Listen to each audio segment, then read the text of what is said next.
पंजाब में दोबारा से पाकिस्तान तहरीक इंसाफ पर छापेबाजी शुरू हो गई है। ऐसा लगता है कि पंजाब पुलिस का एक ही काम रह गया, पीटीआई के बंदे पढ़ लो।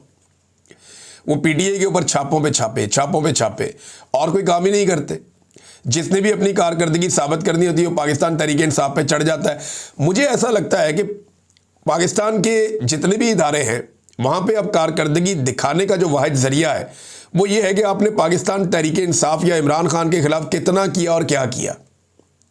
यानी ये PMLN के एक जर्नलिस्ट हैं अफसार आलम साहब, इन्हें वो भी लगाया हुआ था इन्होंने, चेयरमैन पैमरा भी।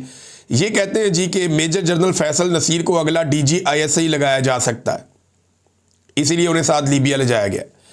तो सवाल ये पैदा होता है कि इमरान खान साहब ने जब उन्हें गोली लगी या गोलियां लगी तो उन्होंने मेजर जनरल फैसल नसीर का ही नाम दिया था उस वक्त कि जनाब ये जिम्मेदार है, और उन्हें नामजद किया था।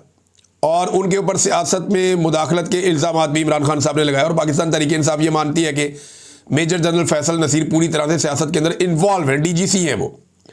तो उन्हें DG ISI अगर लगाया गया तो देखिए ये उन लोगों में से एक है जिनके पास पीछे हटने का कोई रास्ता बाकी बचा नहीं है।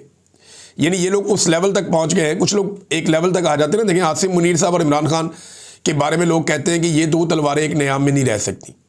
तो ये अपनी बका के लिए किसी भी लेवल तक जाएंगे।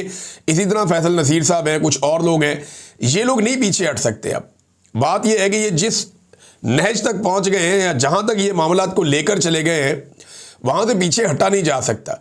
अब इमरान खान साहब आए तो इनकी बका खतरे में हो जाएगी, या इमरान खान साहब सर्वाइव कर गए तो ये लोग सर्वाइव नहीं कर पाएंगे। बज़ाहिर ये दिखाई देता है, ये सियासत है, इसमें कुछ भी हो जाता है, लेकिन बज़ाहिर जो दिखाई दे रहा है वो ये है। फिर एक और चीज़ भी बताई गई कि नून लीग ने नदीम अंजुम के लिए बहुत कोशिश की। नदीम अंजुम साबिक DG ISI है और इसी के दौर में मुझे अगवा किया गया था। मुझे इसलिए ये बंदा हमेशा याद रहेगा। बाकी DG ISI शायद मैं भूल जाऊँ, एक एक करके तारीख का हिस्सा बनते जाते हैं, लोगों को याद भी नहीं रहते। तो ये इसको मैं याद रखूँगा क्योंकि इसके दौर में मैं अगवा किया गया था। तो हुकूमत इसे दोबारा DG ISI लगाना चाहती थी, फिर दूसरी नहीं लगाया, एस्टेब्लिशमेंट ने बात नहीं मानी और दूसरी ऑप्शन रखी गई सिक्योरिटी एडवाइजर ही लगा दें, नेशनल सिक्योरिटी एडवाइजर, वो भी नहीं लगाया गया।